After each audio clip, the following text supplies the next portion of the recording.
Okay, so today I'll be checking out this little chess quiz. I just saw some little notification or suggestion for it on YouTube, like whatever, the chess.com channel, I guess. I didn't realize it would actually be through chess.com, but whatever, shameless advertising for themselves. I thought it was just some general site. Like I've taken some similar thing to this before, but I think it asks you actually to solve like 20 chess puzzles or maybe not even 20, but whatever, like it asks you to solve like certain positions and stuff. But my assumption would be I'd be like a very improvisational, figure things out on the fly, kind of that type of player, rather than any sort of technical or mechanical or whatever you want to call it, like more machine based. Because obviously players who have studied more and who are just better are going to be more like that. They're going to be more similar to an engine or computer or mechanical type of thinking, whereas I'm more like a free thinker. But even then, I'm more defensive and stoic now. But whatever, I'm more like zany and improvisational, and I wouldn't be technical at all because I haven't studied.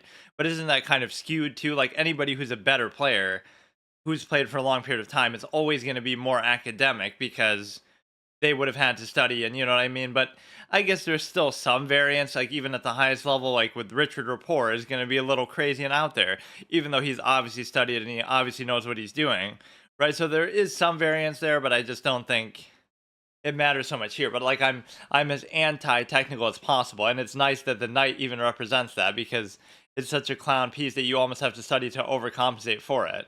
So I'm like a defensive minded, right? If you want to go offense defense, I'm a defensive minded improvisational player, which might not make sense because you might think, well, to be improvisational, you have to attack and come up with attacking ideas. But actually, I'm the opposite of that, where I'm sort of improvisational, but I also don't have the imagination or will. So I like to play it safe and sort of win in attrition and reductive senses, like I won't do anything, but I'll just outlast them, and then I'll either win on time or they'll make a mistake and I just won't. So it's kind of a pathetic style of play, but it actually works to a reasonable extent. I could theoretically get to about 2,000 like that, as I've shown, even though I'm too much of a clown to actually do it and I don't calculate to my full potential and stuff like that. The point is, I've beaten 2,000 players playing like that. Not many, not the majority of the time, whatever, but it does show you something. Like you can just kind of last them out and squeeze the position and just whatever. So you kind of lose your confidence in attacking. So I'm going to be on one hand defensive minded, on the other hand sort of improvisational. So that sort of flies in the face of, theory based, study based type stuff. And you know what I was thinking about before I even do it with the whole like now I'm sort of doing these 2 sessions a day, right? Like I always stream every day no matter what, right? And I sort of have a fixed schedule, but whenever I have extra time, I've been doing these sessions, which I could theoretically do anything in this session if I wanted. Like I could do another session of my regular scheduled category for the day. Like today was PvZ hard mode and PvZ heroes, but I could do either another session of that, or I could just do any other random game in existence. Right? It's completely open ended, and they're usually pretty short, but it could be varying periods of time. But the whole thing with that is it shows you kind of my whole style of like how I'm approaching chess too. It's like when I want to do something, I'll kind of just do it, right? And I don't really care about the structure. So like when I came back to streaming in 2021. Right, I was just doing it. I would just stream, every day, and at that point for long periods of time, and I kind of just do things on a whim like that. So I feel like sometimes people take it either too seriously, like for example, the streaming space or whatever it is they're doing, maybe even chess, or they take it like very cynically, like oh, if you're not getting something out of it, if you're not making sub goals or making money or something like that. On one hand, that's maybe a bad philosophy because you should take something, as if to motivate you. There should be something you're getting out of it, but it's just you're doing it because you want to do it, just because you feel like, and I just like to get in a routine with it and whatever, right? And then whatever happens, happens. But then the flip side of that is also the fact that I don't know, like with chess, it's the same thing. Like I'm doing it just to see where I'm going to go. Now, my standard in terms of that is high. Like I expect I should have already been 2,000 by now. Like Tyler One has put me to shame. But see, you could still cop out and say he's probably played a lot more games and a lot longer period of time, and he's probably studied. But whatever, still, my standard should be like that. Like I hold it to a high standard that I should be 2,000 plus by now easily, right? Within 2 years of playing, even if like an average of an hour a day only. So I hold the standard high in that sense, but I don't hold it in the other sense, like a cynical, like what are you getting out of it? It's more so like what are you accomplishing? Like you should be making more progress and living up to a higher standard, whether whatever with my permadeath runs or even like in a debate format context. Like there is a high standard, but it's not. sort of a materialistic standard or anything like that, where you seek to get something out of it. So that's an interesting way to apply it to chess. Like, I wouldn't be doing it for money because, of course, chess doesn't make you any money anyway. Or I wouldn't be doing it to show off and some sort of egotism. It's more like just some innate curiosity about the game. Like, I want to see how far I can take it. And in particular, now with my lack of desire to study completely, where I was almost ready to, and then I just said, you know what, I really don't want to do it like that. Like, there was something else I said that with, right? Where I kept thinking I was going to do it a certain way. But then the closer I got to it, I just said, you know what? I don't think I ever really want to do that. There was some other example. I can't remember. But no, there is something to it. So now will I actually have to log in to do it? Oh, let's look at actually what the possibilities are. Your chess personality, best openings for your style. Again, probably King's Indian is what I always do. I do King's Indian and King's Pawn. Or the one thing that it always used to say I was playing in was the Gyochi piano, whatever the fuck that is. I would play that more than anything else on when chess.com will kind of tell you what the opening name is. I guess so you can look it up and cheat because everybody totally doesn't do that. Which masters you're like? I mean, I'd like to think I'm like Rapport, but I might be like Petrosian or somebody just from the extent that I play so defensively. So my personality is I'm a lazy clown because I don't like to study and I don't even like to calculate in the course of games. It's like you got to pick one or the other. You know, you got to either study and then you don't have to work as hard during the course of the game because you bring in so much borrowed knowledge, or you have to, okay, don't study, but then be lazy in that sense, but at least work hard in the course of the game and calculate. So yeah, I'm definitely lazy, but improvisational. And then best openings, obviously something defensive minded because that's how I play. Something simple. King's Indian and King's Pawn are the only two that I really ever do. And again, I'd like to think Richard Rapport or Ray Enigma, I guess, is my whole face cam prognostication that I don't believe in that kind of thing either. Speaking of the cynicality of the space, but just do face cam and you'll get hundreds more viewers because for whatever reason they want to put a name to the face and it has nothing to do with the game. Let the chess speak for itself. That's literally me, right? For better or for worse. Okay, I'm garbage. I'm 1600, so I don't deserve any credit based on that. But that should be what it's based on, not like, oh, I'm Botez, oh, I'm Anna Kramling, whatever. If you want to say Stimuli Acme, if you want to say Cult of Personality, whatever it is, right? It's not like, oh, 2,000 FIDE chess. Wow, if I got to 2,000 tomorrow, do you really think I'd get, that same level of attention? Like, of course not. And I wouldn't deserve it. But not because, oh, your personality or this or that. No, because you're not actually that good. Right, you're not actually good enough. You're not one of the best players in the world. Yeah, let the chess speak for itself, like Hans Niemann, and let the game speak for itself in the sense like Ray Enigma doesn't show his face, and it's not about that. And so, those two elements would be there, and then obviously Richard Rapport, or just maybe somebody defensive minded, or Luke McShane because of my whole lack of interest in terms of putting in time. Cover every chess personality. I don't think I'm going to read through these, but let's just look at them. Like, what would I say? Anaconda, I'm not sure. Artist, not really, though, because I lack the imagination to be an artist. Assassin, I'm not offensive minded. Caveman, there could be some element of that. Let me maybe read the ones that I think would apply to me. I'm a caveman because I'm simple minded. I'm an anaconda. I don't know what exactly that means. Maybe calculation based. Grappler, I'm not sure. Inventor. I don't think I'd be artist or maybe I should look at these, but um I don't think I'd be artist or inventor. Like which ones do I really think I would be? Right, I would probably be caveman because I'm simple-minded. I don't know what some of them even are. Jester, I'm a bit of a clown. Troll, like Richard Rapport esque. Machine, I'm be as far from this as possible. Even though I calculate like a machine, I'm something of a human calculator. My old nickname. Mad scientist, not really though, because it doesn't really work. Magician. Why you got to use the knight imagery so much? Mastermind. It depends how exactly they're defining these. Professor, no. Romantic, what the fuck does that mean? Just that you made a lot. Like what kind of a style is that? Swindler. I don't do gambits and shit like that. Technician. I maybe I could be this. Like I fix broken positions. I'll create broken positions, but then I find a way out of it. I'm probably a wild card. I'd say either I'm wild card or jester or a caveman, somewhere in between there. Assuming I don't even know what they really mean. This is kind of cool though. But there's like 100 other kind of sites like this. So let's just look at these and then I'll actually do it for myself and then I'll try to fit in like one game. A player like you, Magnus Carlsen, but this will kind of spoil it. Maybe I should do it first and then I'll see them. Let me just do it. Fuck. I'll do it and then I'll just see what the other ones are, I guess. Right, because it kind of spoils too much. I want to be surprised by whatever it is. Okay. Which would, not that I know what I'm going to be, but I just wanted to guess better because I don't know what some of them are intending to mean. Which do you prefer, brilliant move or 99% accuracy game? Uh, yeah, probably overall accuracy rather than like one clutch kind of play because it's not going to matter, right? If both players play perfectly, it'll be a draw every time. So brilliant moves don't matter. Which more accurately describes your opening? I only play openings that I know well and have carefully studied. I just play whatever Gotham Chess video.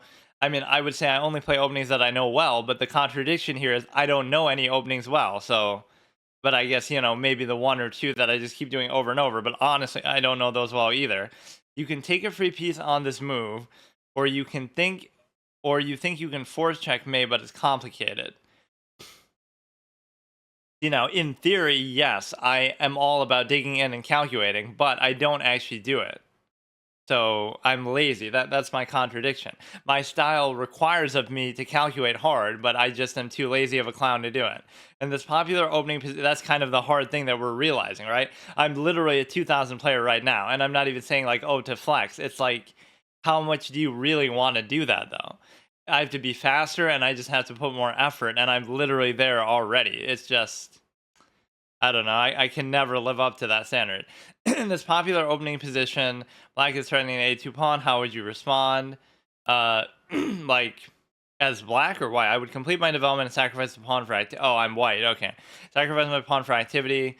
I would develop the pawn, develop and defend the pawn. I have no problem trading queens. I mean, if you're mentioning trading, I 100% am a trade fiend, right? Lazy train fiend, attrition clown. Why just, yeah, this is kind of what the other ones were like. Like, I don't want to do a chess puzzle, dude. Just ask me questions. White just captured your knight on f6. How likely are you to recapture the piece? Uh, Not how likely are you to recapture the piece. How are you likely to recapture the piece? And of course, I don't know notation, so I'm even ignoring that too. I double the f pawns, or I plan to castle queenside. No, no, no. I hate queenside castling. And use the newly open G file to attack the white's king. No, I'm not offensive minded. Recapture with the bishop, activating my bishop while maintaining a healthy pawn structure. Yes. Static pawns are important.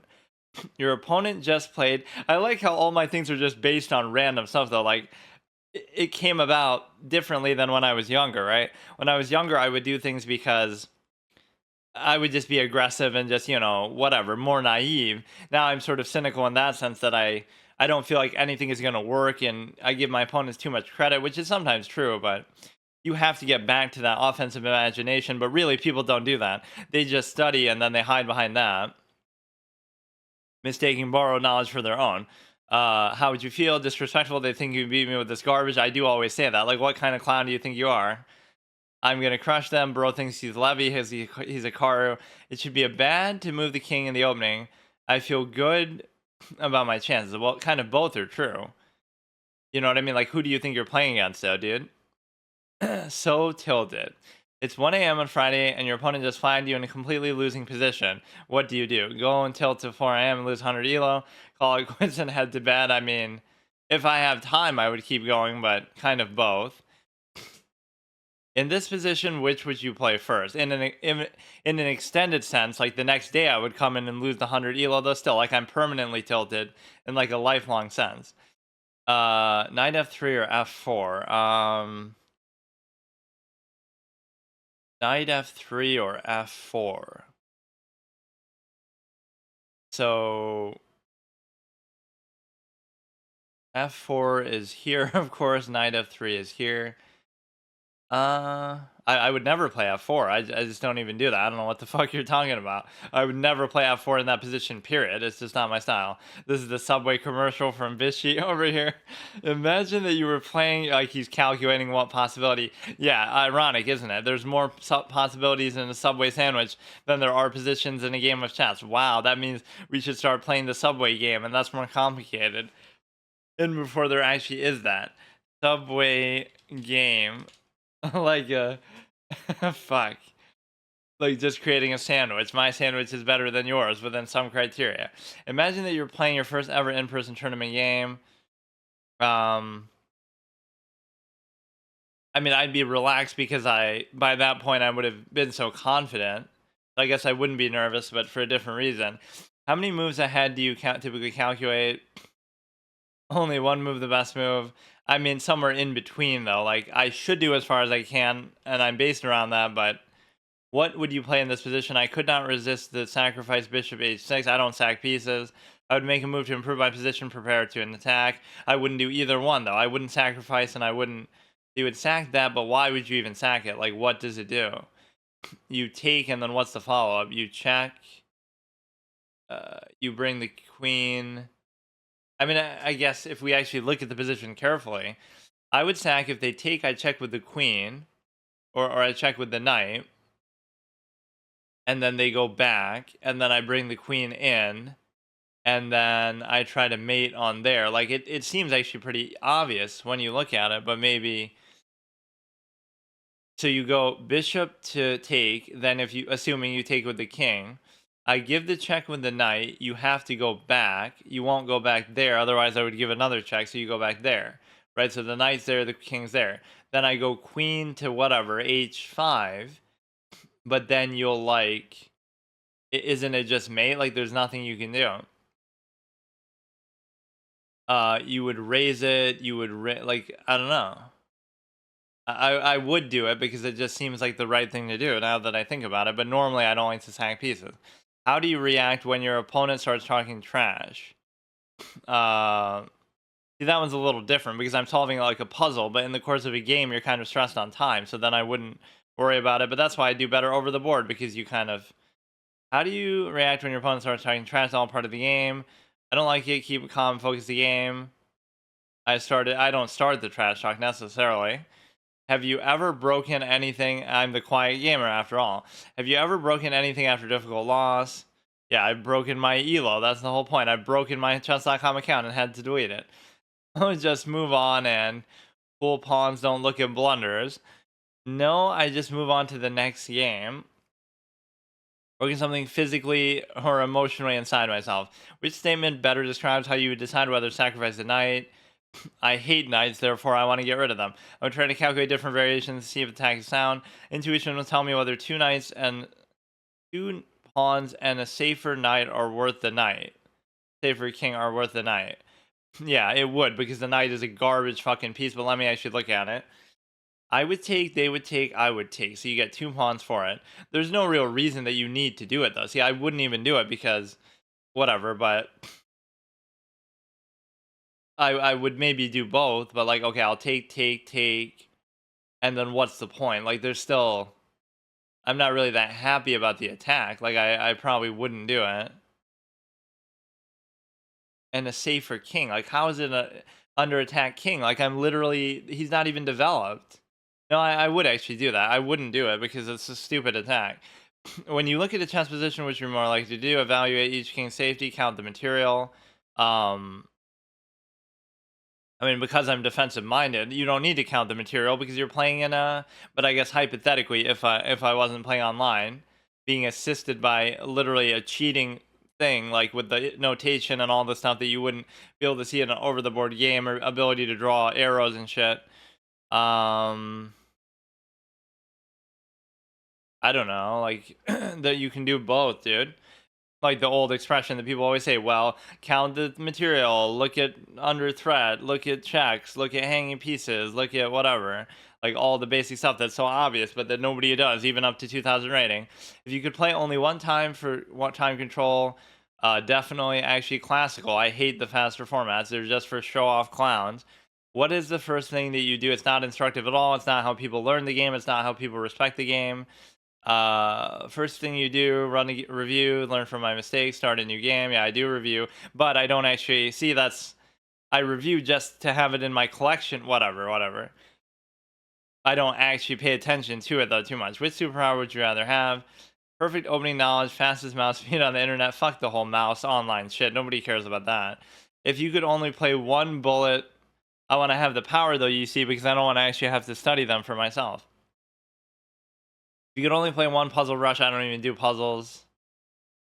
Survival because I'm a permadeath player, I guess. I don't know. White has the promising knight sacrifice. I don't want to do fucking puzzles in this quiz, dude. How exposing Black's king? How would you likely justify the sacrifice?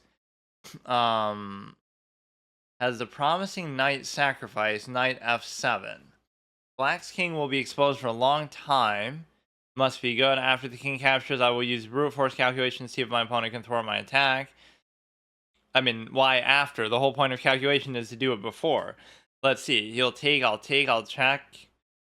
Well, wait a second. I'll just take the fucking knight back, won't I? No, I guess you could, like, go there and lock it. I don't know. Like, I wouldn't even do it because I don't like this kind of thing. I'm not a machine, though. Fuck that. I guess because I'm the human calculator. Gukesh D is a machine, and Magnus did have that clip where he said calculate like 50 times that Gukesh is a good calculator. He likes to calculate while he calculates. Queen's Gambit or Karo Khan. Now, Karo Khan is more defensive, right? Queen's Gambit isn't mine. That's actually not even really accurate, though. Maybe those questions weren't the best. Or I won't even bother reading the other ones, but machines are relentless opponents, constantly exerting pressure and quickly seizing on errors of their opponents. But see, I don't exert pressure. Machines love to attack. I'm not patient and unhurried in the attack. Definitely letting the confidence and good calculation. I agree with that. Guide their pieces to decisive squares. Machines are rarely emotional, true, and aren't distracted by flashy moves. Well, I'm distracted in the sense that I get pissed by them. They focus on finding the best move at each position. More playful than studious. Not really true. I'm more calm. I'm not attacking. I'm much more. I like how they don't even say defensive though. Oh, positional. No, defensive. I just don't do anything. More calculation based. I don't know how accurate that really is. Like, my thing would be I'd be 100% calculation based, or I mean, intuition is different though than just simply borrowed knowledge, but more on the calculation side, way more on the positional side, way more on the calm side, probably more in the middle between the studious and the playful side. Anacondas love control. Where others seek fast-paced attacking wins, they savor their victories, often slowly squash their opponent in the endgame rotational. Yeah, this kind of sounds like me. Magnus Carlsen.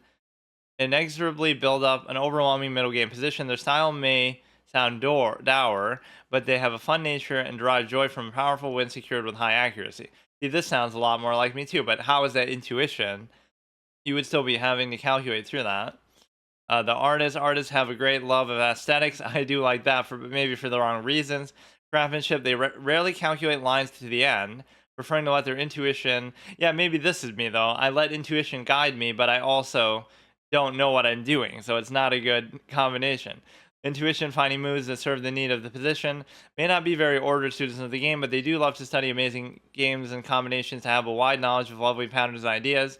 Artists are particularly emotional. No. Experience waves of ecstasy and despair. Just give and take away. The assassins are unflappable, meticulous pursuers of opposing monarch. Once their attack is underway, their opponent rarely escapes.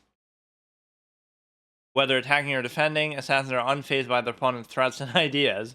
They know that if they wait, their opponent's bound to slip up. Victory will be theirs. Okay, I'm not nearly as aggressive as that. What cavemen may lack in subtlety, they make up for raw attacking power. No, so that's not really me at all, though. I thought it would be just more that you're simple-minded. Rarely have everything calculated, but their intuition is strong. And once they have an attack underway, they seldom let their opponent escape. Cavemen tend to be emotional. I'd love to see an example of this because it's so easy to escape threats when people don't know exactly what they're doing. And when riding high, they're a force to be reckoned with. So basically, they're front runners. In contrast, when they tilt, they can struggle to regain their form. The grapplers are the rare positional masters with a flair for entertainment. Suppressing the opponent's best ideas is the name of the game, as they systematically gain the upper hand and seek to force submission. You will often see them trash talking while trading queens. I mean, I do agree with that. I like to trade queens, and I like to. Maybe this is like kind of me. Calculation positional, but it should be more positional. You will often see them trash talking when on a winning streak. They thrive, but if events turn against them, they're going to struggle to reestablish their momentum, kind of, I guess. Inventors like to forge new paths with a unique style that combines excellent calculation, powerful positional play. Some of these terms don't mean exactly what I'm applying them to mean, though. The method in their madness leads to creative ideas in seemingly simple positions. They can handle their emotions well, tend to be confident, though their style might seem dry at times. They find a great deal of joy in uncovering ideas. The jesters are always having fun. Chess is all just a big game to them, but don't let that playful nature fool you. They're always thinking, and they like to create lots of tricks, traps, and swindles to trip up their opponents. Win or lose, they're fun to be around and create joy on and off the board. How about the jester in like fucking Town of Salem, where you're trying to literally kill yourself because you're obsessed with the fucking board game in this case? Machines are relentless opponents. Okay, I read that one. That was apparently mine, which is, I think, pretty inaccurate. Mad scientists are cooking up something dangerous for their opponents because of their zany personality. So I guess maybe rapport-esque. Or you know what, Anna Cramling? What do you mean? Oh, I didn't look at all the people that are there. Judith Polgar is an artist. So Gukesh is a machine. Magnus is an anaconda. Judith Polgar is an artist, but she's like super aggressive too.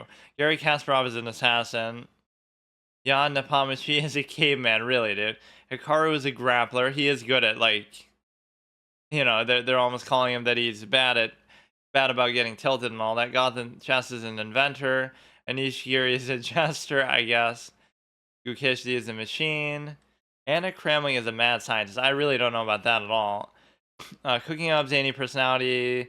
Their opponents sometimes underestimate their genius. Skilled in attacking play, they often use opportunities and ideas. I would put Richard Rapport here, honestly. Their opponents sometimes underestimate their genius. Skilled in attacking play, they often use opportunities and ideas that less creative minds might miss. Their emotional nature might lead to errors at times, but they will always rebound soon with more dangerous ideas. The magicians know how to set the board on fire with the bevy of spells, tactics, and combinations at their command. No, they just play the spell chess variant on chess.com, sponsored. Magicians weave together incredible sequences. Despite their knowledge, magicians can be fickle, letting their emotions guide their decision making in critical moments. Perugia, that's why he went on such a bad streak, I guess. Fabiano Carana, yeah, he's such a mastermind that everyone had him as the favorite, and then he loses out to Gukesh. Right, like everybody always hypes him up, but he just never delivers. I mean, he drew Magnus in every game of the World Championship that he played in, but it's not good enough. So, like, what do you want the guy to do? Masterminds are always one step ahead, constantly calculating. He's always very theory based. Like, he should almost just be the machine, right? Everyone always says, like, he knows everything so well. Like, he's just very technical. Digging deeper, uncover new opportunities to snare their opponents. By their methodical style of play, they can be emotional, holding a grudge, occasionally going on tilt. They become obsessed with vanquishing their opponent. Yeah, he was so obsessed with vanquishing Jan in a winning position that he somehow fucked it up. The professor has a great sense of chess culture. They know many chess patterns and ideas, and they let their experience and natural understanding of the game guide them to the right moves. Professors are both great students of the game and great teachers. Rarely emotional, they handle their losses well, knowing it's all part of the game. In every loss, there's something to learn. Kind of a good upbeat way of putting it, though. Romantic, full of good ideas. They don't usually win by out-calculating their opponent, but rather by finding some unexpected, unusual concept that the opponent didn't expect. Romantic players are often very emotional, can be distraught when they lose, but their moodiness also means that when things are going well, they can be unstoppably brilliant.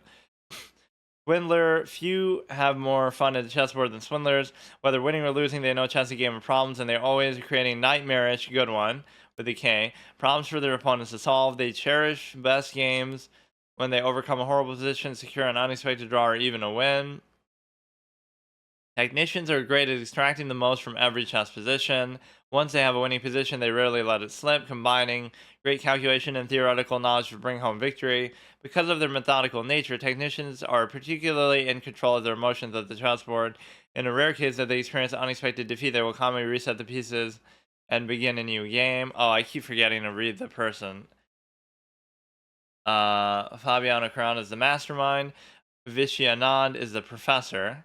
I suppose so. People always would use that as a knock against him, but it's a high level knock. Like, oh, he doesn't come up with new ideas, but he kind of. I wonder if these openings match what the players would actually play, though. Paul Morphy is a romantic. No, Paul Morphy is literally the fucking goat. Like, you can't label him one thing. He's literally a god fucking before theory even existed. The swindler, both sisters are swindlers. I agree, in a different way though, right? They swindled the whole chess world by being mere sub 2,000 FIDE players and yet getting so much out of it. Like, Fault of personality, stimuli activating, maybe on full display, dude. Unexpected draw or even a win.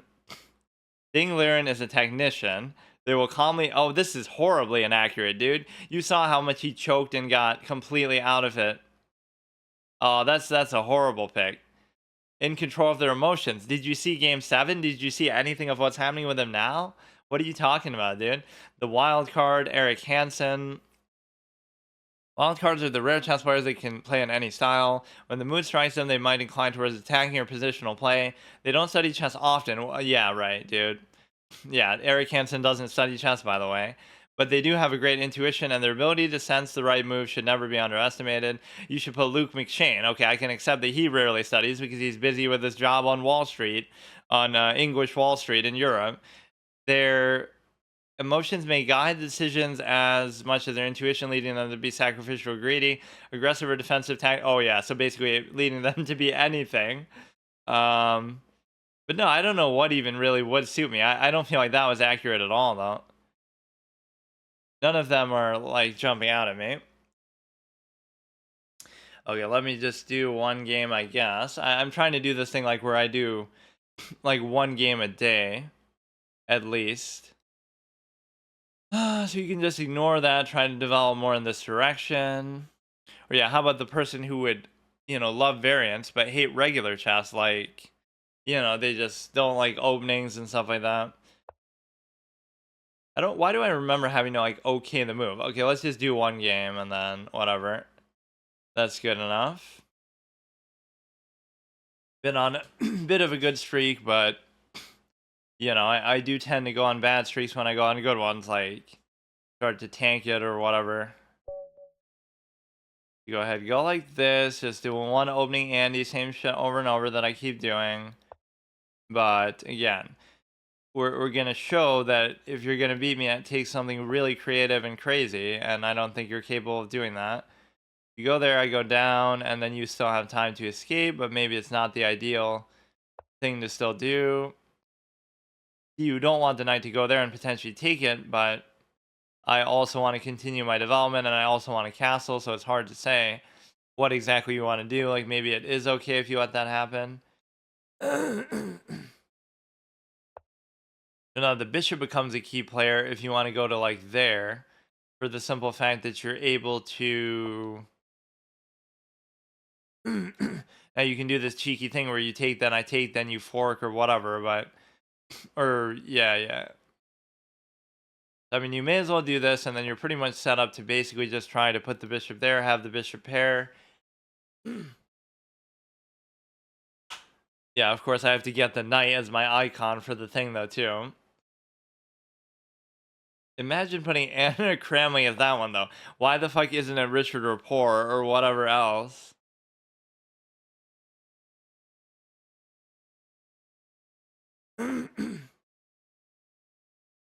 So that one we don't necessarily want to do, although I don't mind doing it. But see, there's problems. No, I don't know. I often don't take that trade, so that could do me in. But what you're doing now is a double attack, and then you can immediately take the other thing. And the reason why is because you take. That's fine. Like, I don't care. You'll reinforce that. You'll block the darks for diagonal. Like, maybe you are meant to do this, but see, now I'm taking too many chances and liberties. It's like, I'll do it. I'll do it because I'm putting such an immense amount of pressure, and it doesn't seem like they can cover it especially well. Like, I'll take, they'll take, I'll take, and then even if they could still take, I could still take again. So by staying on that thread, it actually turns. Yeah, I'm already playing atypical from what I normally do, though. Maybe I'm getting too overconfident.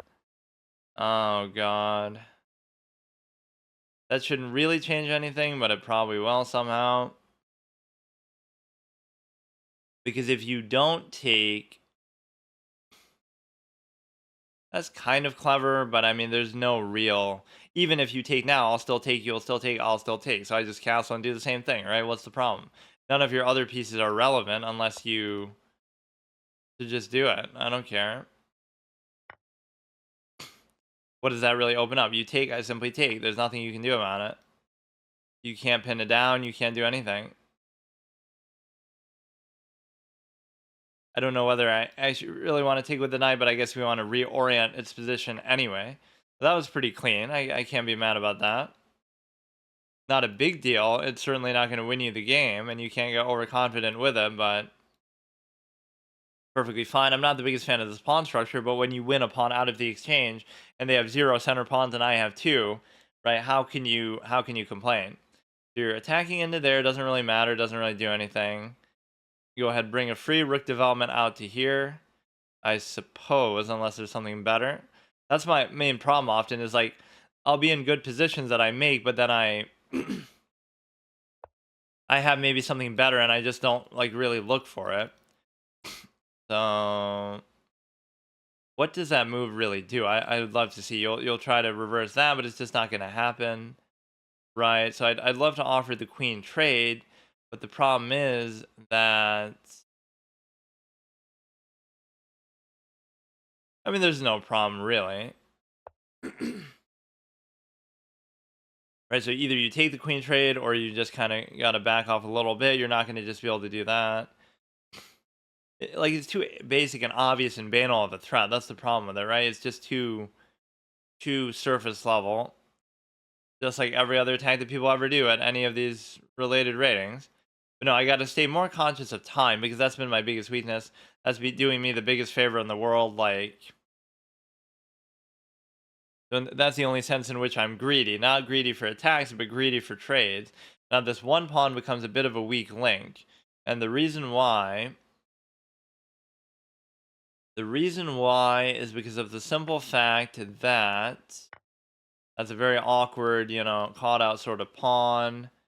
How you gonna really cover that? And the answer is you really can't, but I guess you can uh I guess you could just keep going with it basically. Like there's some sort of an octopus knight position here. Like if you put the knight here, right? It's weird, but it's actually valid because there's no pawn that can push it out. The bishop can try to push it out, but I don't know why I feel like this is actually good, and it covers that pawn down there too. What this is going to do for you is it's going to create the simple possibility that you can cover it here, which you arguably don't even necessarily want to do because that's an awkward pawn position as well. But this pawn just seems so easy to potentially take that it's kind of a joke because you get to um I'm more than happy with doing this just because you're going to guarantee the trade once more. Right, you guarantee the trade once more because you have both of those. His idea might have been to go here or something, but I don't really care. So you do that, they're setting up for double stack. So now you want to try to create something. We're attacking both of these pawns. That's a dynamic, good position to be in. No problem with that. We have the nice little dark square diagonal going in that direction towards the king as well. But the only thing to think is we could double stack. He has to worry about both of these pawns. And you bring in the stupid ass knight. And the reason why is because you're threatening this pawn. And you're also threatening I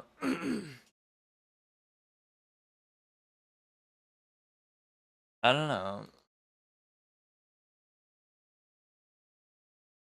I guess you could almost go there, but then you're giving up sort of the open file, but then it doesn't matter because you can't control the file truly. Um, you could bring the other rook out, I guess. It's not really doing anything, but I'm not a huge fan of that move either. You can give a check there, but it doesn't really do anything.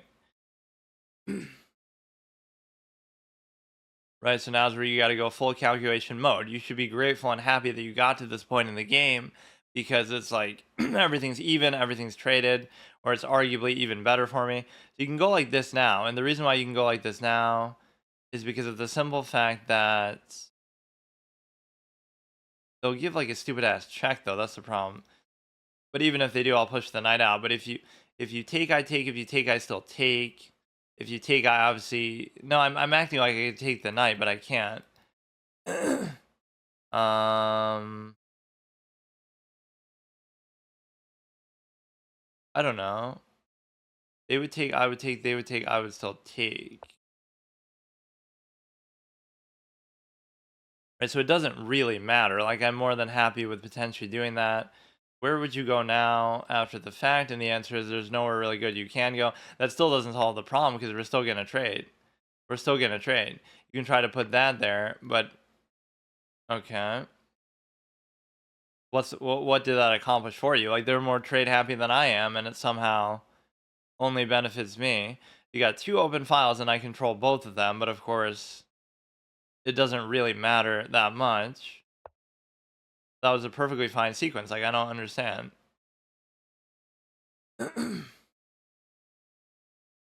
At some point, it's just gonna be too hard to even cover all these stupid ass pawns in the middle of the board. But I guess my king's in a good spot, stopping the rook from coming in down to there, assuming they want to do that. We should be able to double take, if I'm not mistaken. If you keep going, it's like, oh, haha, it's the passed pawn. But the fact of the matter is that you're going to have to give me that because you would take, I would take.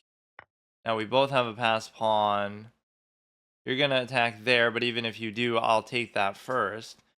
And so now you're in a position where it's very dynamic with respect to, you're covering everything for the price of one. And so you basically get to just take it. Let's be even more greedy though, because you fuck. Because you can't do anything because I can still take it. Anytime I want, I can take it. Right? That pawn is literally the rook's bitch. There's nothing you can do about it. Now you should actually lose the game. I must be getting better, but really it's the same shit that I do every fucking game. Doesn't matter, it's covered, you'll have to sack for it. Look how they just give it so easy. I'm triggering people too, I like that. Where like every game they send a rematch offer. It's like, who is this fucking clown playing so stupidly and still beating me? Like they get so mad, right? Or whether they're actually sending a rematch or they're actually just spam clicking to get over with the game, like and accidentally hit the rematch button. Like it's such an undeserved. This is why I don't like chess overall, right? It's such an undeserved experience. Like, what did I do in that game? And the answer is nothing. I did absolutely nothing. You could be playing chess for the first time. It's like there's nothing. Just trade everything. Just play safe. Like what do you mean, dude? Blunder. What am I supposed to do? Castle? Wow, I love that. I punished his blunder by castling.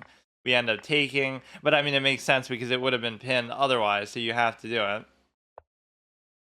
That was the kind of game where it's like the simple threats that can't be addressed. Attack pieces that they cannot possibly cover on the next turn. That's what the theme of that early game basically was. Right, and there's no... Like, but so what if they take? So what? I guess it's because I'm settling for a trade. Oh, okay, I see. But see, I saw that later because I knew the act of doing that would cover it, but... you are going to win this because it's so straightforward. But no, it's like this one threat that they couldn't do anything about, right? Like you get the bishop there and you trade. Now it's like you do that, so now they can't cover this because you go there, I take, they take. Or no, you can still do it, but at some point it becomes that. Like by doing this, now if you don't take, right? If you don't take, I'll double take. Right? I'll double take because I'll take, you'll take, I'll still take. So I guess you could move this, and then that would solve the problem a little bit. But like now, and if you do take, I'll take. But that's kind of what I want. Then we have the dark square diagonal. So what you have is a situation where, I take, they take. And so the point with that position is that there's no way that they could have covered that, right? There's no piece that can actually cover that any more than it already is.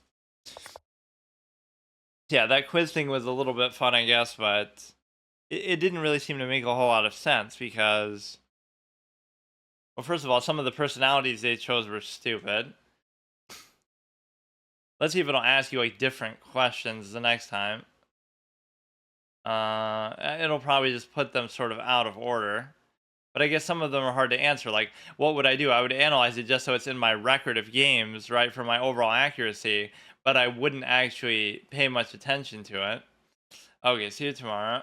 Okay, so today, even though Saturday is supposed to be my format where I do some kind of random thing I've never played before, I figured I'll just turn it into another chess thing as if I don't do enough of that already. But basically, I'll try to find some either that I haven't played or, whatever. I'll just go one by one and play until I lose. And then if I keep winning, I'll keep playing that one the whole time. Or if I lose, obviously I have to move on to the next one. I used to do that with some of them, like Chaturanga and just whatever. Or I could do it like with time formats and stuff too. I think most of them on chess.com I've done, and I guess even in the four-player context, you would have to win. Bug House, I forget what Bug House even is. One of the most popular modifications of the game.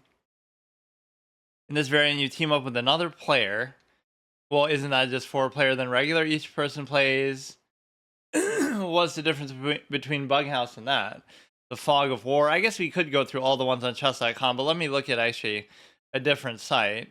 5 amazing examples. There's a lot of obscure ones that I almost would have liked or would have played back in the day, but the problem is that you won't be able to find an opponent for them, so you almost would have to be satisfied. Obviously, 960 has garnered a certain amount of respect lately. Different initial positions, different board sizes. See, like one like that you can do to an infinite level, right? You can just make a board as big as you want and just duplicate the pieces and like do so many things with it. I'm a big fan of the alternate pieces, although it gets kind of. I don't think I've really seen this one too much, or even some of these other weirdly shaped boards. But like, how do you really find these, or how do you really play these? And the answer is, you won't be able to because. Oh, I'm even saying that though too.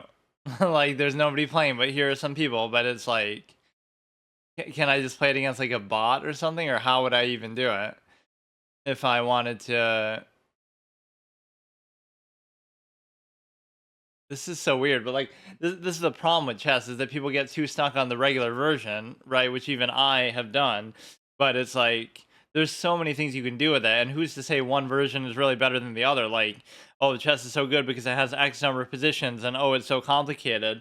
Also, just by adding two more spaces or two more pieces or whatever, right? You could turn it into.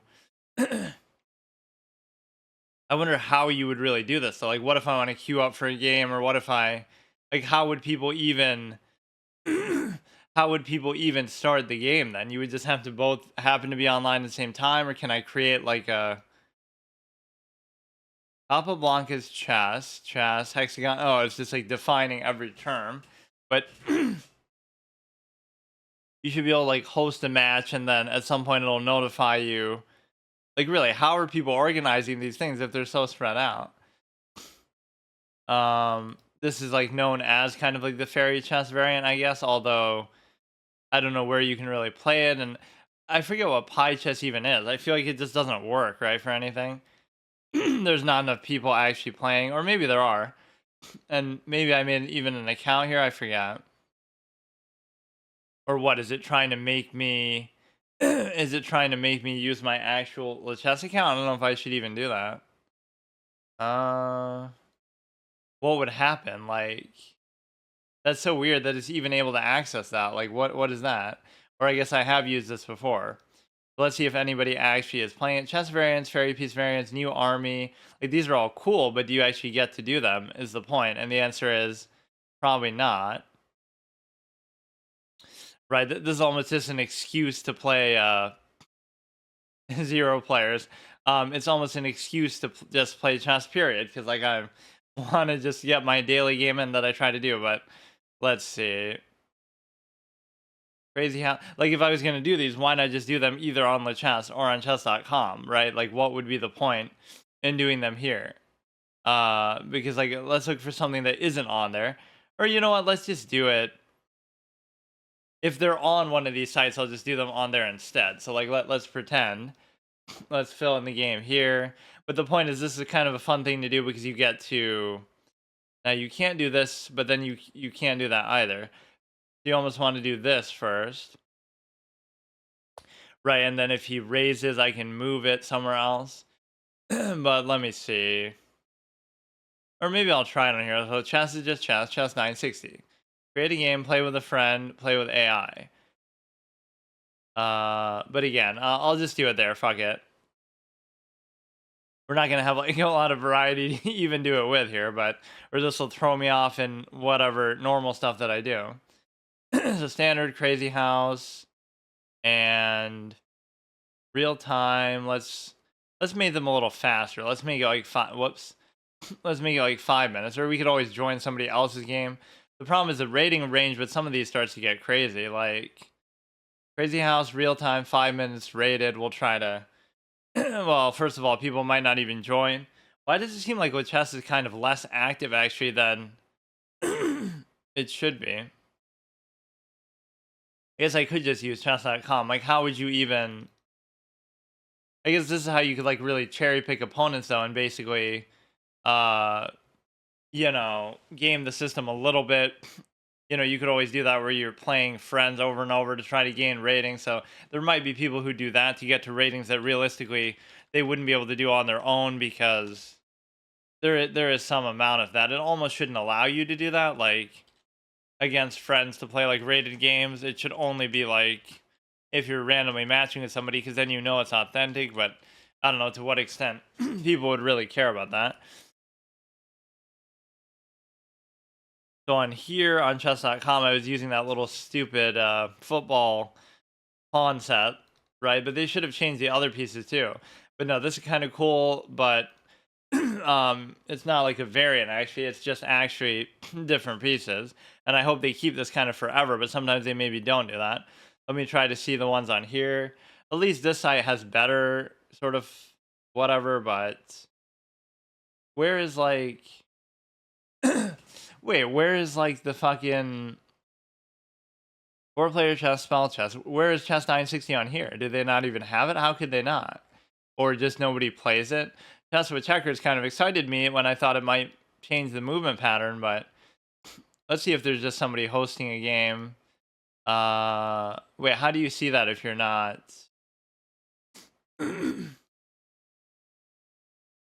Crazy house. This like it ends up being where nobody actually like okay, let's try it on here then. 3, 2, fine, we'll go with that. Whatever. Somebody probably has to actually go manually and choose it too because it's not like there's really that many people looking for this. 92 games, 1052 players. This is a real shame of chess though. It's like the real fun and the real value of it is in the variants. Just playing the same. Okay, that's not bad, I guess. So what is the difference even here? I forgot. This is I forget what's even happening. Oh, you can like place the pieces back down in the extent that you can basically okay.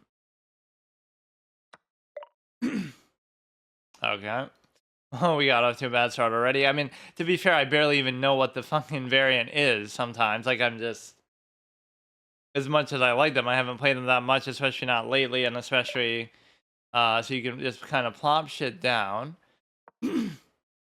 Of course, you would expect everything to just be aggressive at the beginning for this exact purpose. So I have 2 bishops to play, and presumably you can play them on either color, right, that you want to do. And so basically, you have this. I don't know what really I'm doing. You can do this. You can't take. Wait, what the fuck is going on, dude? Of course, people are gonna know exactly how to do all this shit too. Like, it's just not. They're not just playing the game, dude. This guy probably plays this shit his whole fucking life, every fucking day. Like, just forget it, dude. Says me, but at least that's with regular chess. It's like.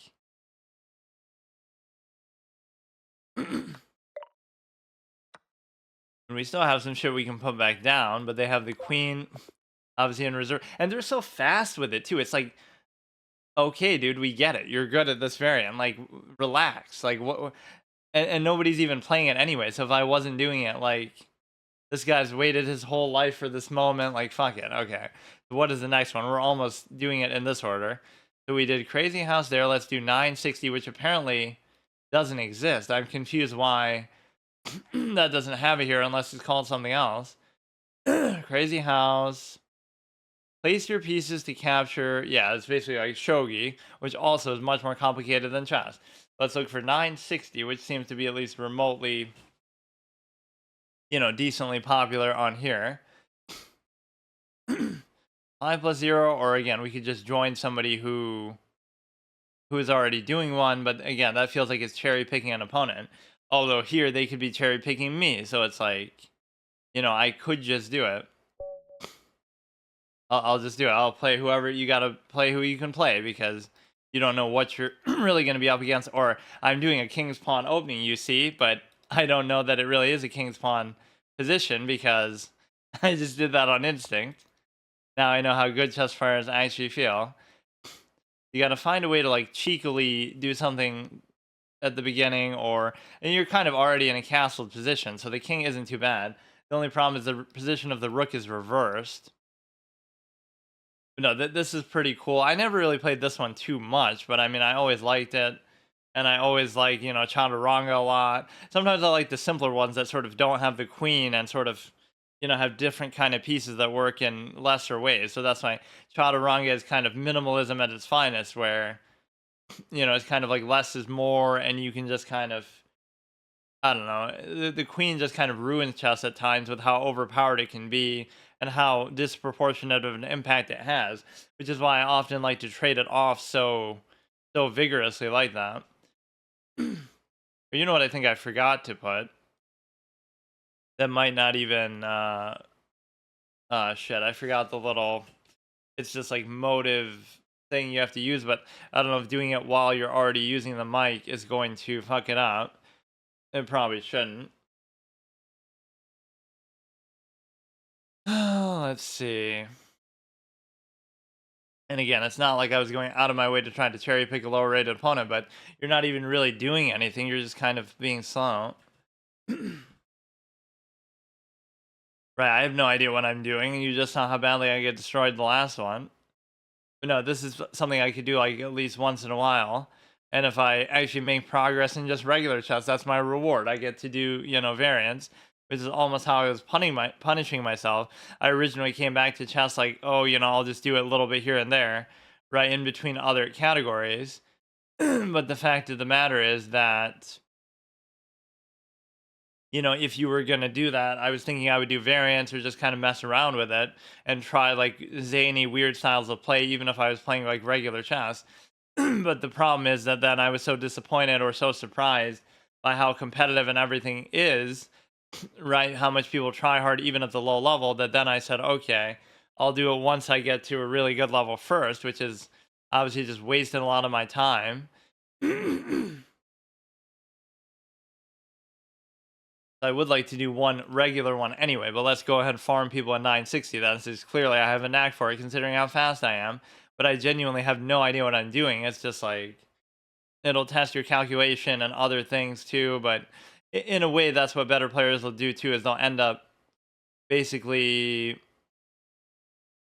they'll end up basically trying to create familiar positions that they've seen before so they can, exploit their borrowed knowledge and memory and stuff like that way. If you take this, I mean, again, trades are my dream come true in any sort of format, so it's always just going to simplify everything. It almost is doing him a favor too, but there'll always be some kind of weird thing that's just like you would have never expected it to happen. Either thinking too hard, which I can respect, and I always suggest that too. But it just doesn't matter. Like, all you want to do is just develop. Like, there's nothing really happening. I'm not trying to do much of anything at all.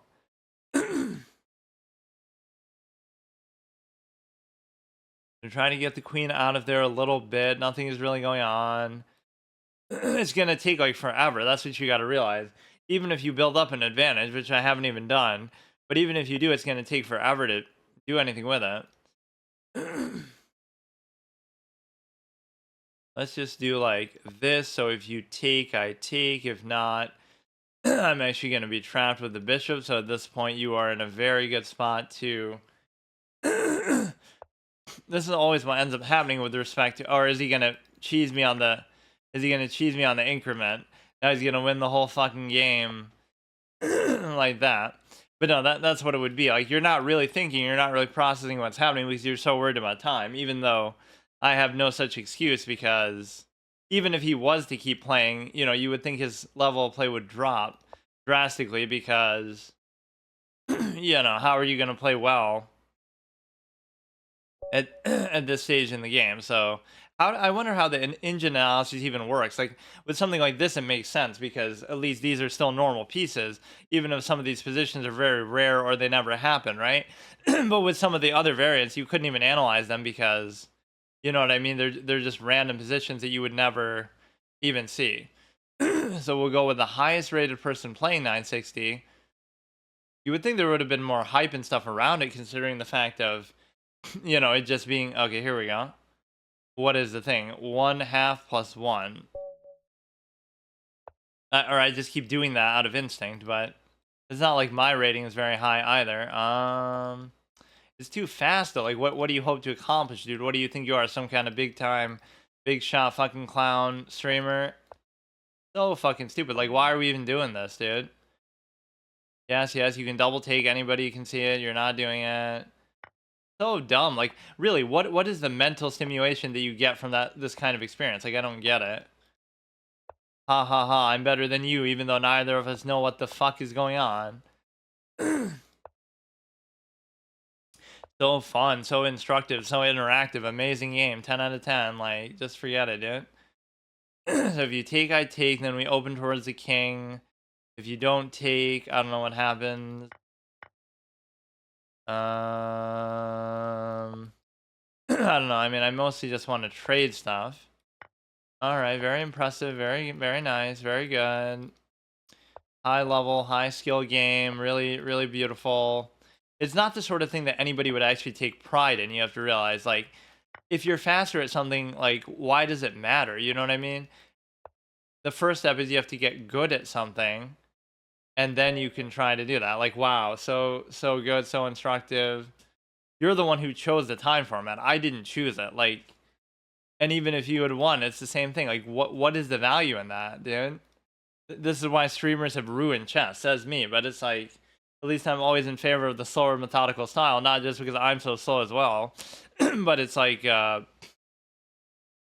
it's a case where you can't really do anything because first figure out what you're doing, right? Learn how to actually play, become good, learn all the fundamentals, which I still haven't even come close to even attempting to do. But do that first and then give me time to show off, or, even at that stage, I wouldn't really care.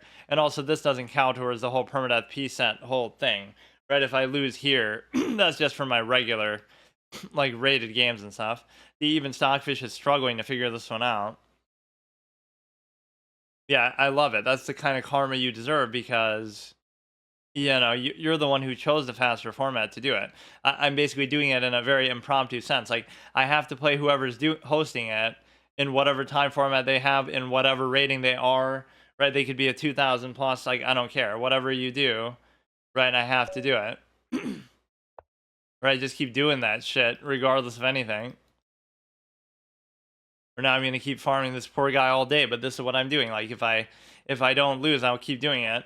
Although I might make an exception and just play one, like, regular game at the end, but this is sort of a fun format to do that I would do once. Okay, that I would do once in a while. Okay, now this one isn't as fast, so I have to. If he blunders, you can mate it. If it blunders, you can mate it. Now that's a bad trade for me but then again, it opens an attack, and clearly that's what I'm gonna try to do because I'm so good. But either way, that trade should occur, or I guess it doesn't really have to, but no, it opens the rook, and then I'm gonna create some crazy attack. But, like, you people are just too slow. Like, you don't get it. You don't get that anything that isn't, like, actually fucking classical is just a waste of time. Okay, you open a nice little thing. You can do a little cheeky threat there. Not like you can't do stuff about it, but you might just not notice or something. Or, what I've been noticing is I've been doing a lot better when I haven't been, not that when I haven't been streaming, but when I haven't put the little tag in my title that shows up, like, here where they can snipe me in, like, regular chess. It's like, I'm not saying that people are sniping me, but it does seem to coincidentally at least make some sort of high level of difference. So now you could raise the pawn. You can't really bring the bishop there. There's a lot of things you could do potentially, although I guess you can't raise that because I would just take into there. So you can raise this, you can raise this, you can I guess those are really the only two things you can do, or you could like do this to cover it. So I mean, I would hope he just wouldn't notice, but the security I guess I have now is time because these people are worse than me, but it doesn't really matter.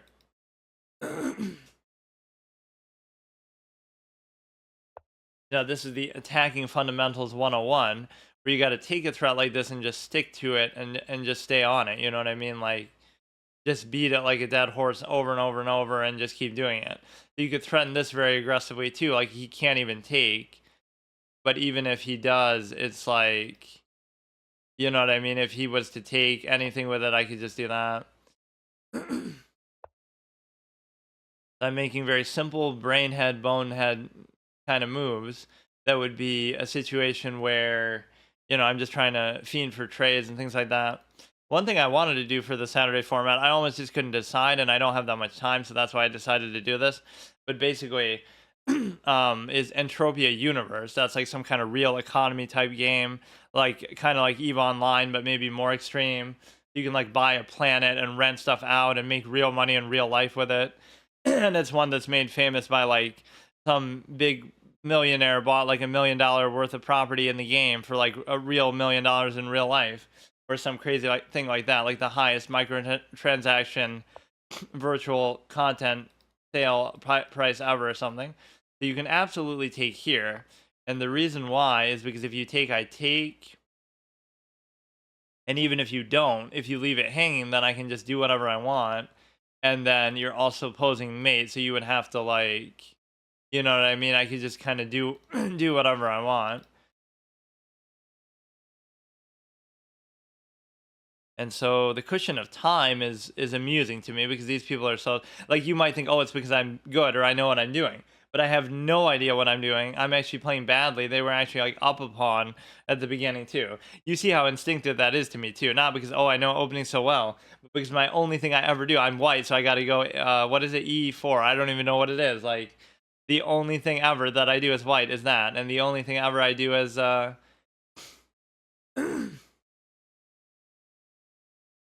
only thing ever I do as the other thing is as black as the King's Indian, supposedly.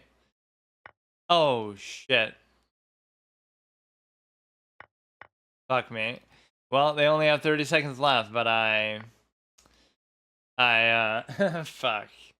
I'm not used to seeing that position. You're out of my prep. They could have actually, I don't know. They should probably win now with such a big handicap. I'm totally doing it on purpose, just to troll, because I just want to get through more variants, just to show them off. That's really the sad realization about chess, is like it's not even impressive or anything to try to be good at it, because it's like so many of the mistakes anybody can see. It's just like, how much time are you putting in to your calculation, how much effort are you putting in, how much studying borrowed knowledge might you have. But so many of the mistakes of the low level are just like anybody could see that, so it's like, do you just really care enough or not? And it's it's just not really that big of a deal. So you just kind of farm quick moves. I could still maybe create a bit of a problem for you here. Like, you'll take, you'll check. It's perfectly fine. Just keep going back and forth. This is where the increment really hurts. I wish it was with no increment. This guy's going to get his hard-earned revenge. Wow, what a great player. He's so good. Like, I don't care, but it's just like the way that you win or lose is not satisfying at all, and it doesn't prove anything, and it's not impressive. And I just said that when I won too, so it's not like I'm being one-sided with it. So again, they're down on a very low amount of time, but now they're going to play like a god and actually let's actually test this capability. What is it going to do for you to say that you know you have that little time, but now you're actually going to be able to do it because of your immense material advantage? Or not. Even as I say that, like, what am I doing this experience for, dude? Like, wow, that's so satisfying, right? I'm minus 12 and I'm getting flagged and I'm just not paying attention. There is some sort of mental block I feel like a lot of people would have. They don't really care enough. Like, okay, they play it and they want to enjoy it and whatever, right? Just like chess overall. But they also feel like, now I'm going to keep picking on the guy again. Or these aren't even variants. Like, why is nobody playing a variant? I don't know what that one even is, or maybe I should just have to play whichever one is offered to me. But whatever the first highest rated variant I see or something is, these are all just like regular things. I guess just nobody likes variants besides me. Also, everybody jumps on the bandwagon when they're doing the what was it called, the goat challenge or whatever. Like now people would argue, oh haha, that's technically better than regular chess, but also so is shogi, also so is everything else, like or like not better but better by the subjective criteria of basically fuck me, I keep doing it. Not that I'm playing the same guy over and over, but I just keep beating you all day, dude. Or does this count towards my sort of win streak thing? Because like my overall, like, oh, that would have fucked it up because I was on like a 5 game. No, but it's a different format. It's a different format, so I guess it's more so about the time control than anything else. I'm kind of emulating the king pawn thing here. We're basically playing chaturanga because your king's in the middle of the board and you can't castle, right? That mechanic was never there. What you have here is the capability to simply develop. And if you develop, then you're able to basically, I mean, given the disparity in our overall ratings, I guess it maybe is sort of fair, right? They're only 1300. Yeah, I guess they're not that bad in classical. But I mean, I should be more like 17. I should be more like 18, but I just stopped playing it and I kind of went on a bad streak there. But they're way too slow. Like, what are you thinking about? There's nothing you can even move. You can either move the queen or the knights. That's it. Like, there's nothing you can even do. Or, I mean, you could just move any random pawn, too, but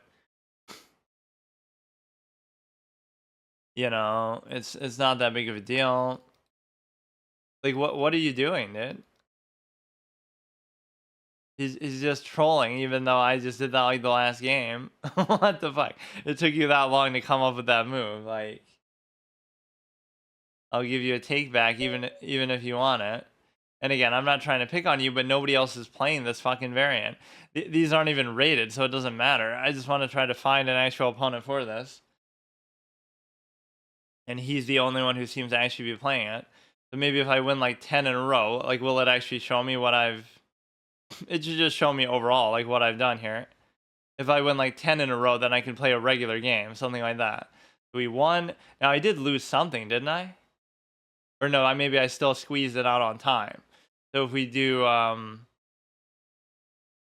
1, 2, 3, 4, right? That's like a win condition if I somehow get it up to 10. But okay, so you have to go for the higher rated opponent here, right? So this will just be like a regular.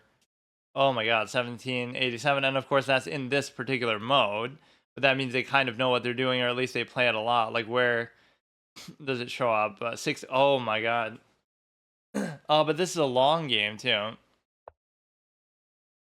I guess I didn't set any rule. Wait, but what is this format supposed to be then? Is this going to be considered? Is that considered classical, or what even is it? I don't know if that should count towards the thing, but I'm clearly going to win anyway, so it doesn't matter. Like, let's work on my base calculation skills. This is like the final boss of Test 960. And it will take pretty much the rest of my fucking time anyway, so I won't be able to do anything else even if I wanted to. So the goal is to try to trade, just develop and trade, although arguably you wouldn't necessarily want that to happen. It's just like, it's easy enough to figure out because you basically get to... Now, this is already an Octopus Knight, so look at this high-level play that we're exhibiting, even though you're not really going to probably be able to take advantage of it too much. Right, like, you can't push it out with a pawn, but you can always take it with the light square bishop. You can take it with the other knight, with either knight. We get a knight covers knight in that Octopus Knight position, so that always has a certain legitimacy to it. This is covered adequately. This we can bring like this. You got to think about what kind of pawn structure would we be going for such that this would actually be good. And I don't know actually what that is, because I'm going to be tempted to put it somewhere weird like that. The dark square bishop doesn't concern me at all. The queens are nice and snug in the corner where nothing's really going to happen with them too much. I could take there, but I almost don't even want to. I'm kind of enamored by the... Well... I guess now I don't have much of a choice even, but right, like there's nothing I can really do with that. You'll take, I'll take back, but then I can always go back too. Right, so I don't have to like take with the pawn, or maybe I could. Maybe you could take, and then go here. You're choosing not to do it, so I'll go here. You'll take, I'll take, you'll take, I'll take. Wait. You'll take, I'll take, you'll take. I don't know. It's interesting. I don't know. Wait, what did you even do? Wait, what? Oh, there's some janky castling rule that you can like break the rules of how castling actually works, which is not really how it should be. Castling should work exactly like it does in the real game. Like if it's a valid position, like the actual starting position, that's the only time you can castle. You can't just do it whenever the fucking however the fuck you want. Like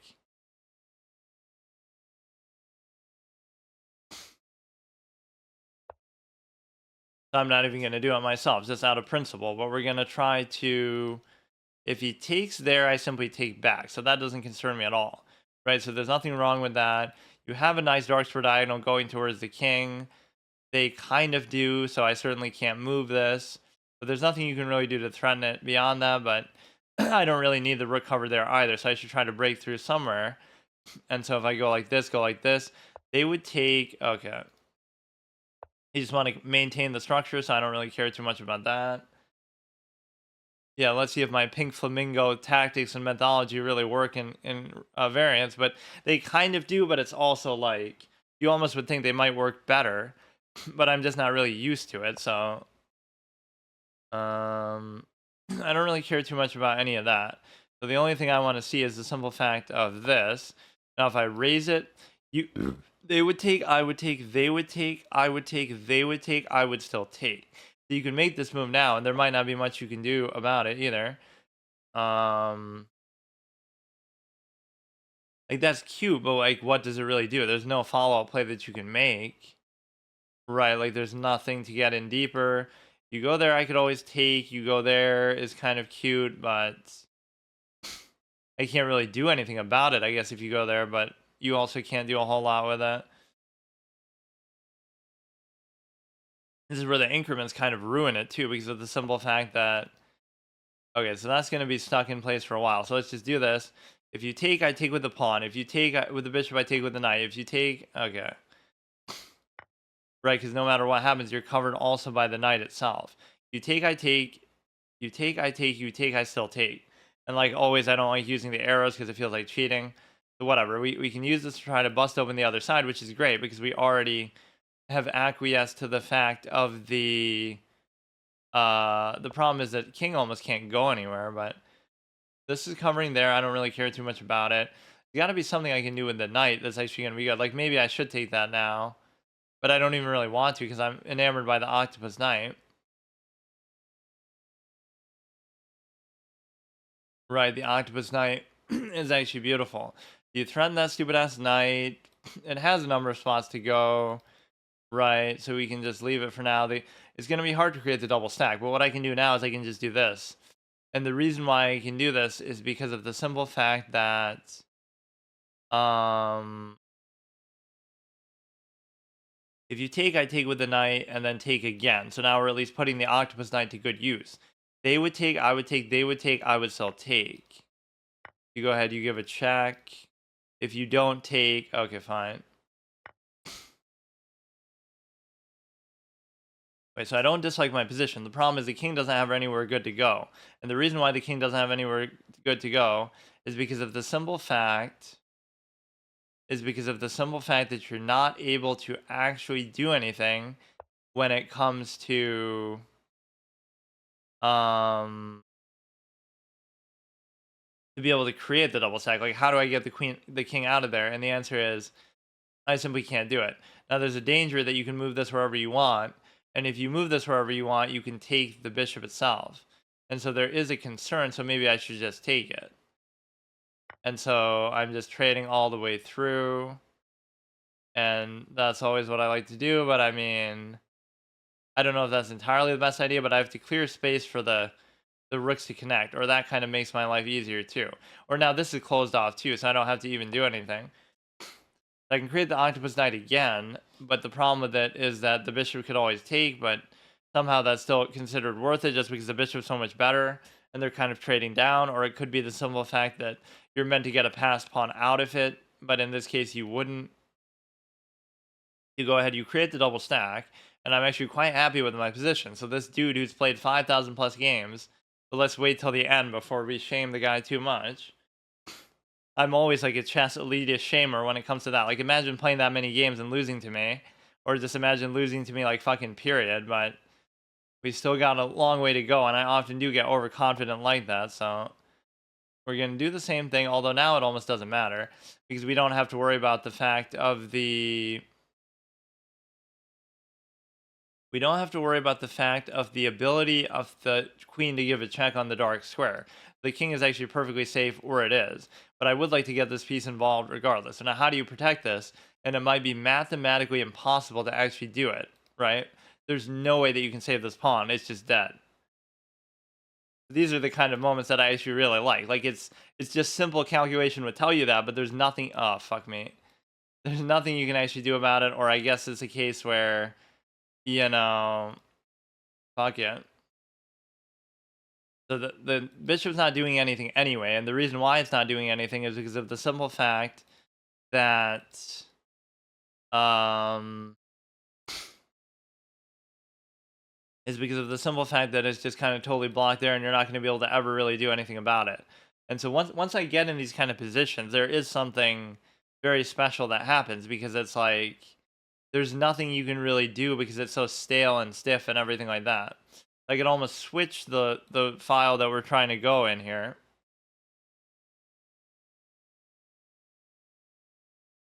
That was quite a clever move, actually. I didn't see any way to cover it, and I guess I was wrong. But I mean, I guess you could still do a 10 for 10 and get rid of the queen, but I don't know. You can go like this for now. I don't see immediately still what it does, though, because it's like, you got to get the queen in there, and maybe I won't. Well, like, there's no need to do anything with the knight. It's not doing anything. Like, let's just do a simple move like this, and then what we set up to do is we set up to be able to basically bring the queen out as well and create the rarely seen triple stack or something of the sort. You got to watch all these long diagonals and everything like that. What you can do now is you can basically try to you'd be able to move the rook anywhere that you want. And the reason why you'd be able to move the rook anywhere that you want is because if you move it, then you go ahead and you fork because you no longer have the cover there, and you obviously brought that within my firing distance. So what you can do now is you can just move the rook somewhere else. I don't know exactly where I'd want to move it, but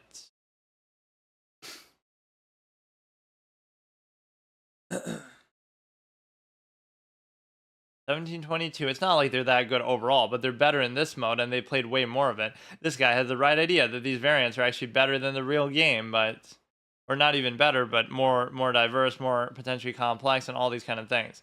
But that doesn't stop the ability of the knight to fork that. And so the simple reality is that you get to um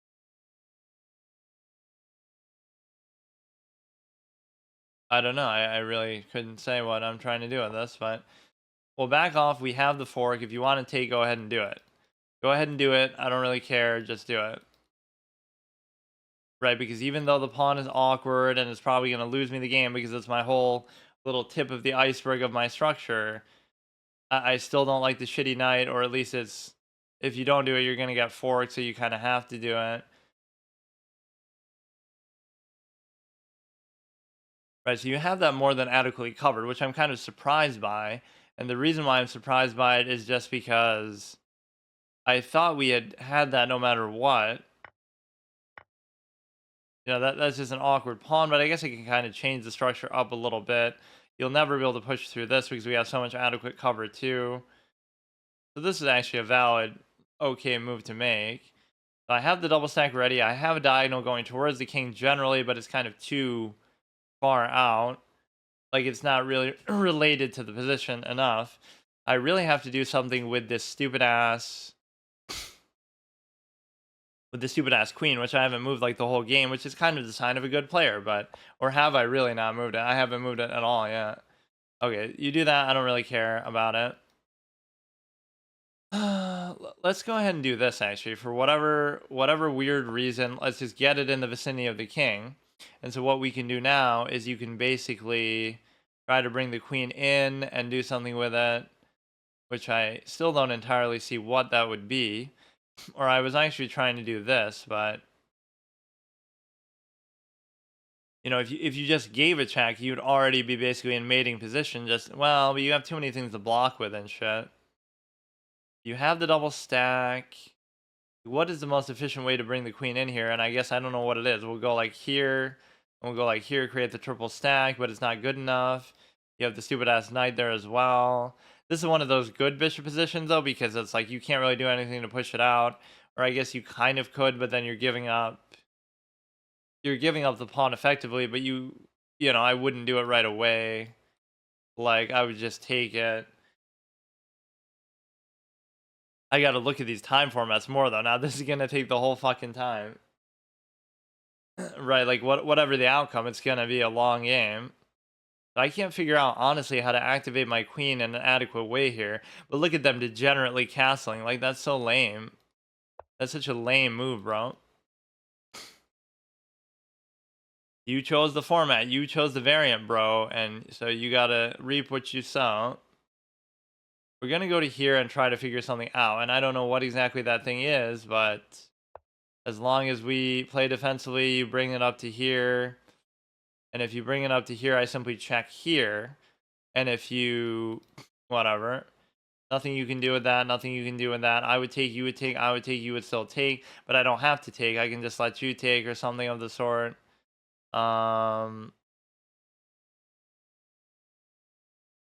We have the triple stack, but it doesn't do anything. I'm more enamored by this particular move. If you raise it, right, now you're going to split the pawns and you might be able to open something, but you would think you'd be worried about the threat that I'm doing here. But the problem is I do my threat sort of aimlessly, and so I don't really know even what I'm doing with it. Like, why shouldn't you be able to do something here now? I don't understand. Why should this not lead to something actually good? Or they're not even still doing it. If you go here, it doesn't really do anything. Like, you go here, like, I'm not really seeing a very good spot that we can go. So the dark square bishop is odd. And the reason why it's odd is because, you know, you can't even really give a check here at all. There's no check that can be given.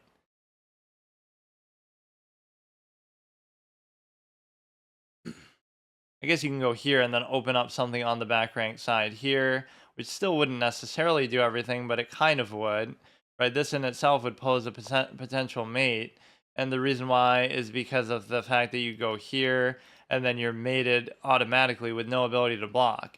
But what do you actually do about that? This is one of those other ones, I'm going to call it. You're factually objectively unable to do anything to save it because you can't move the pawn. You can't go there, like you just lose the game.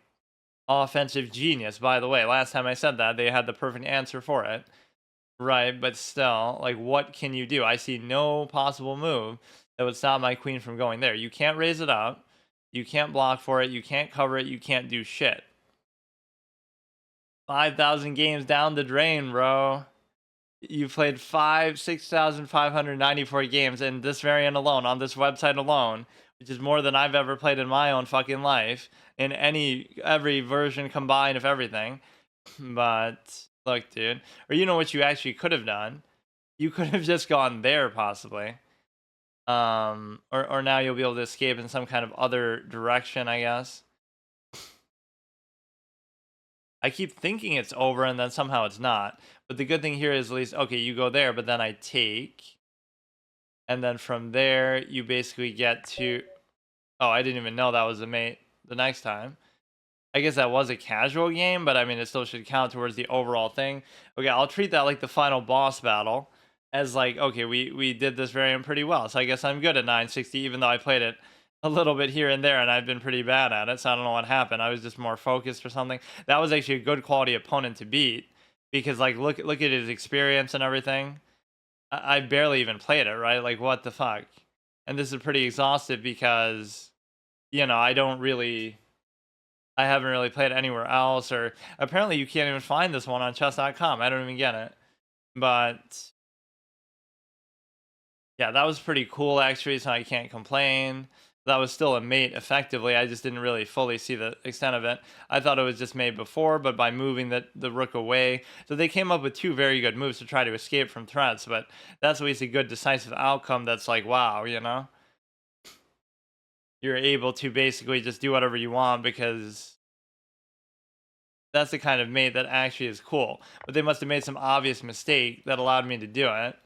But my overall development was still pretty nice. And see, you can't even say like, oh, haha, you've studied that, because to whatever extent you may or may not have studied, right? Even if, again, I haven't, but even if you had, it's like, what exactly are you studying?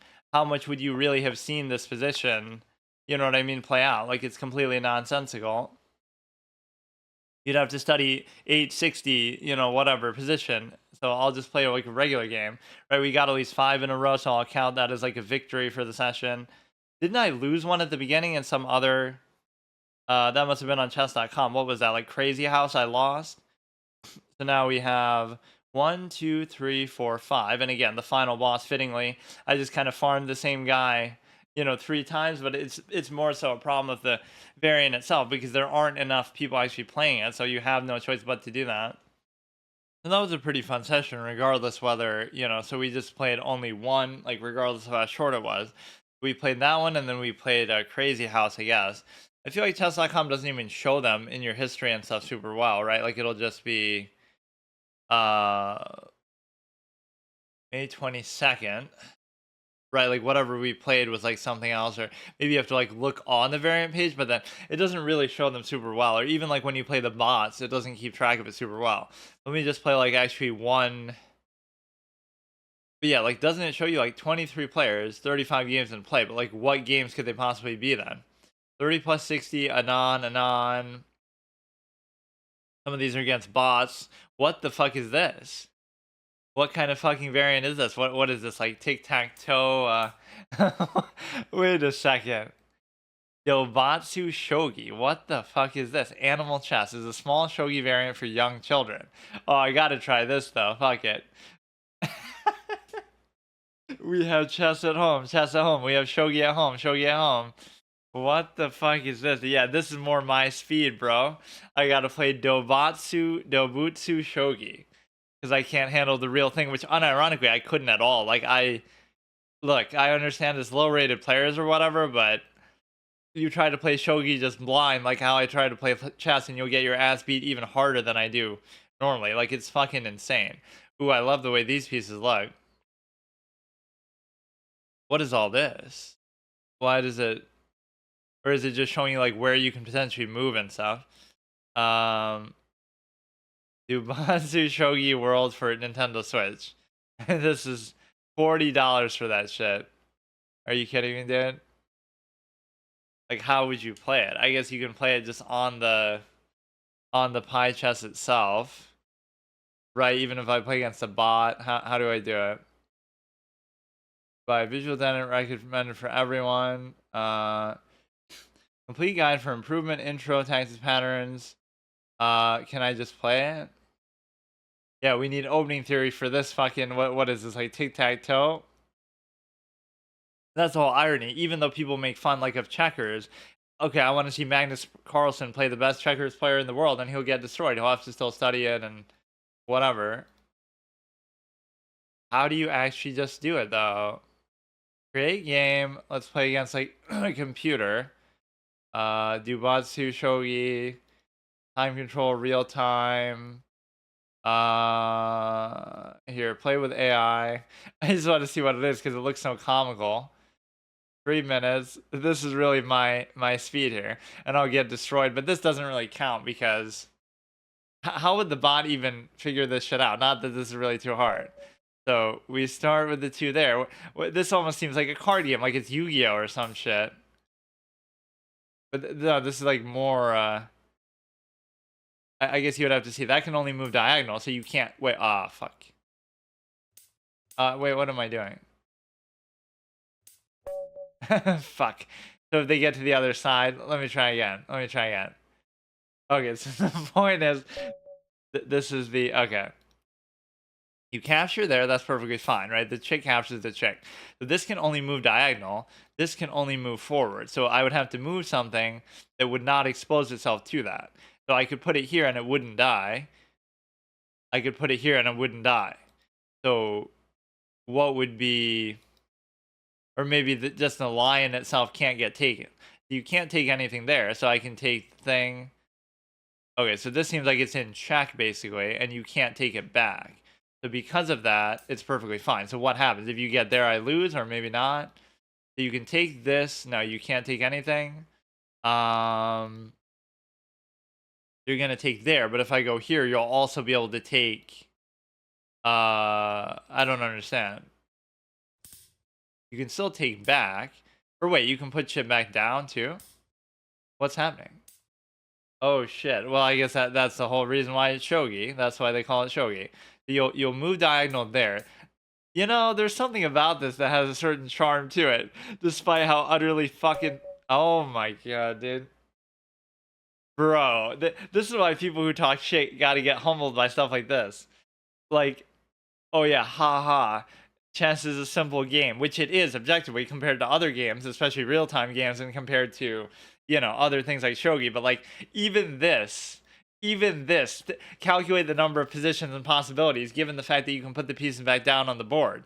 You'll come to find out, wow, this is almost comparable to chess, right? As much as people glorify out of proportion. Like, even something as simple as that, you might be surprised to see, right, how much complexity it actually has.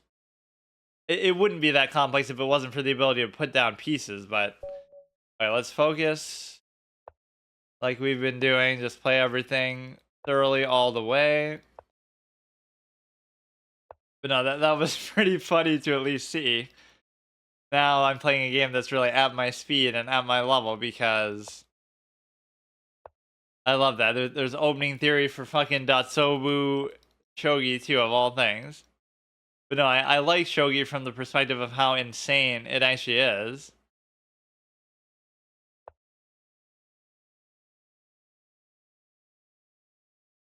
So let's see, he's played 18,000, dude.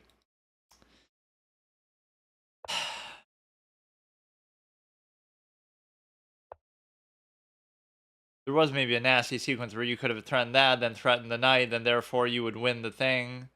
But they didn't do it.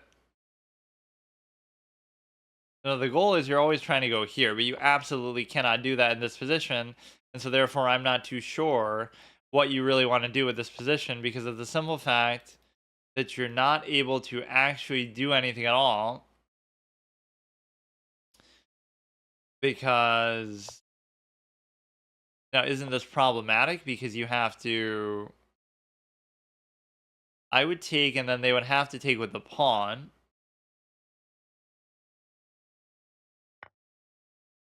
Right, they would have to take with the pawn and let me escape, which maybe that wasn't the best decision even to make. To keep the other stupid ass knight, but somehow, I don't know.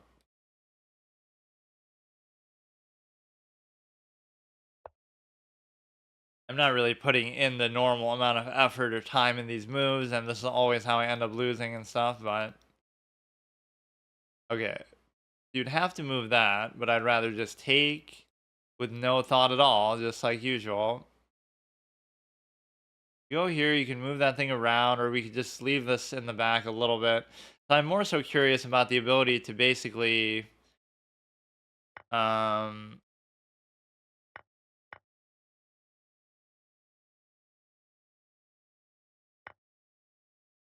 you can take there, which seems pretty much fine. Like you're not really gonna get punished for it at all.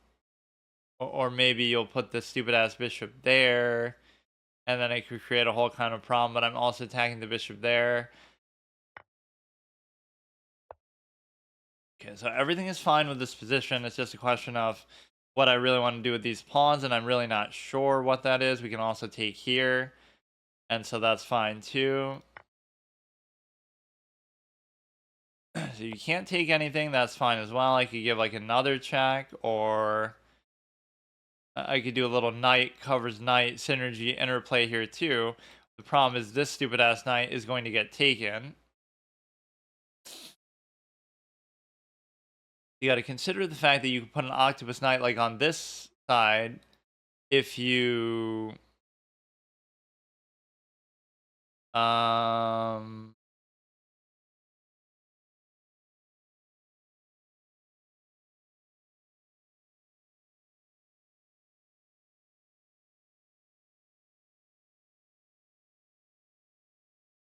don't know, we can keep giving checks and then just try to basically get out of there. Like, we could go here. I'm not the biggest fan of it, but it's okay for now. So we're attacking this, which we could just take right now, or even if he does go back to cover it, we could try to double attack it on account of the whatever, the knight.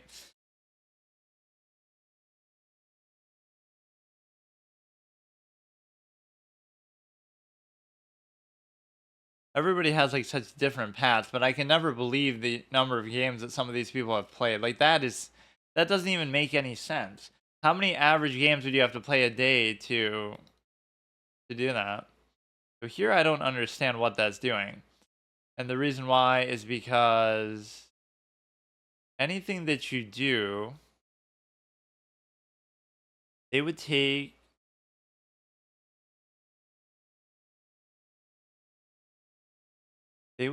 I would take I'm not really seeing anything of too much consequence there. Maybe I'm missing something, but I almost always give people too much credit that they must be up to something, but can't come in there either. You can't come in either of these. Like, it's weird just how bad the knights can be sometimes and how little they can actually do, but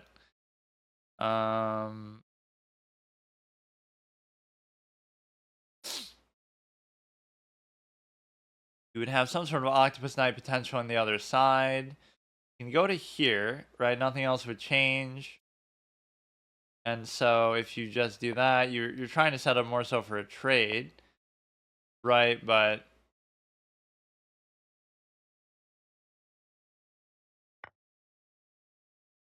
if you take that one, that would have been fine too. You can't go there, actually. If I go here, you can't really threaten it with anything. You can't come in there even still. You do have to move this.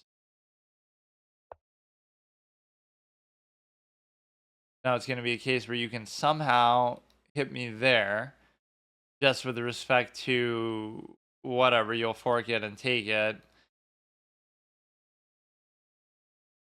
Or if I just simply move the king, that could be a problem too.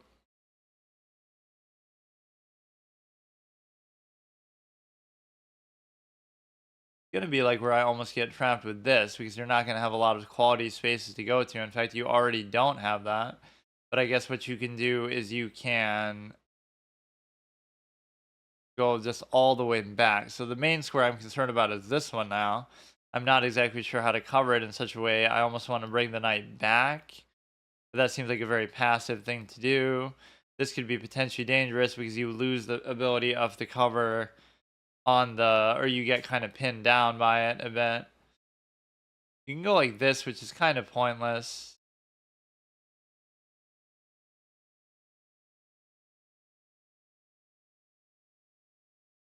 Or no, that's just a simple fork play that you can just easily do. There's nothing else you can do about it. Yeah, this guy wasn't very good, and I'm almost always surprised as I'm doing it, right, how they can be this bad and have played this many games. Like that's something I genuinely don't respect. 18,000, like, I could have played 0 games, and I'm still saying that I shouldn't make mistakes like that, even though I do all the time. It's like, it shouldn't be possible, right? No matter who you are, no matter what you've done. And I'm the one who mocks studying too. Like, how is it possible that you can play that long? But even if you've never studied, it's like you shouldn't need to, right? You're just blundering pawns. You're doing all kinds of stuff. I'm sure I didn't play perfectly either, but